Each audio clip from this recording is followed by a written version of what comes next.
इस परंपरा को ओडिशा भाषा में चापा खेल कहा जाता है।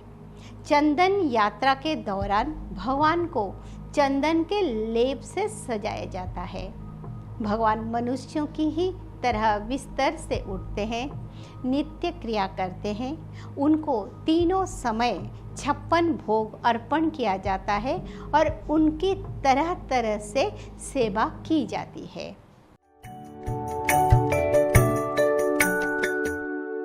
नीलाचल निवासाय नित्याय परमात्मने बलभद्र सुभद्राभ्यम जगन्नाथाय ते नमः। नमस्कार, उदय इंडिया डिजिटल में आपका स्वागत है।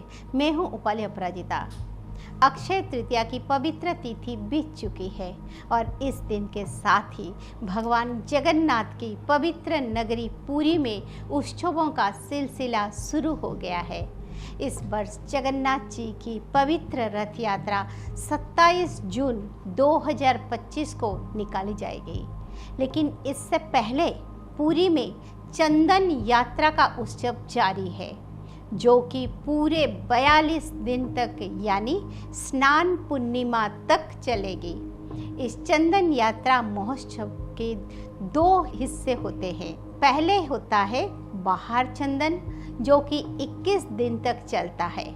इस दौरान भगवान जगन्नाथ की प्रतिनिधि मूर्तियों को बाहर निकालकर नौका यात्रा कराई जाती है, जिनके नाम है मदन मोहन, भूदेवी, श्रीदेवी और रामकृष्ण।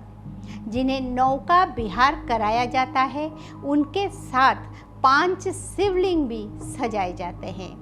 इस उत्सव के दौरान कई तरह के अनुष्ठान किए जाते हैं, जिसके बाद देव प्रतिमाओं को जगन्नाथ मंदिर के पास स्थित नरेंद्र तालाब में ले जाया जाता है, जहां 2 भव्य नौकाएं सजाई जाती है, जिस पर देवताओं को आरूढ़ कराया जाता है। इस परंपरा को ओडिशा भाषा में चापा खेल कहा जाता है। चंदन यात्रा के दौरान भगवान को चंदन के लेप से सजाया जाता है। इस उत्सव को देखने के लिए मंदिर में खास इंतजाम और तैयारियां की जाती हैं। जगन्नाथ जी की चंदन यात्रा को देखने के लिए दूर दराज से भक्तगण जुटते हैं। दरअसल भगवान जगन्नाथ को जागृत देव कहते हैं, जिनके भक्त उन्हें मानवीय स्वरूप में देखते हैं और उसी अनुसार उनकी सेवा करते हुए एकात्म का अनुभव करते हैं। भगवान मनुष्यों की ही तरह बिस्तर से उठते हैं, नित्य क्रिया करते हैं। उनको तीनों समय 56 भोग अर्पण किया जाता है और उनकी तरह तरह से सेवा की जाती है। वैशाख और ज्येष्ठ का महीना भीषण गर्मी का होता है। इस दौरान भगवान जगन्नाथ को गर्मी से राहत और बचाने के लिए चंदन का लेप लगाया जाता है और उन्हें नरेंद्र पुष्करिणी सरोवर में नौका विहार कराया जाता है, जिससे भगवान जगन्नाथ को गर्मी से राहत मिले। चंदन यात्रा के दौरान भगवान को गर्मी से राहत दिलाने के लिए भक्तगण कई तरह की व्यवस्था करते हैं। इस दौरान ठंडा पानी, ठंडी हवा आदि का इंतजाम किया जाता है।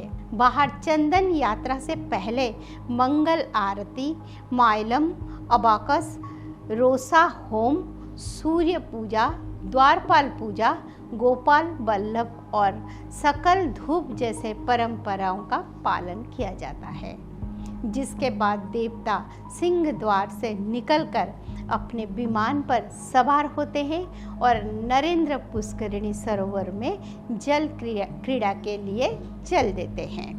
बाहर चंदन यात्रा के 21 दिन का उत्सव समाप्त होने के बाद भीतर चंदन का अनुष्ठान शुरू होता है।